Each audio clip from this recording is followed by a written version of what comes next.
ரெண்டு கண்ணே எங்களை வீதியில விட்டு போற ராஜா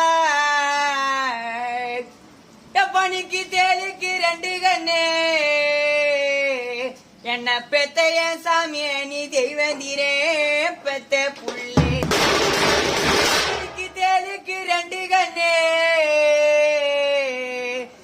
எங்களை வளர்த்த ரோச கரப்பா அப்பா நீங்க தெய்வந்தீரே பெத்த புள்ளி நீங்க தேரி மேல போகும்போதே வளர்த்தெடுத்த மக்க நாங்கோ தேரா துடிக்க போறோம் அப்பா நீங்க தேரி மேல போகும்போதே நீ பாசமா வளர்த்தெடுத்த மக்க நாங்கோ தேலா துடிக்க போறோம்.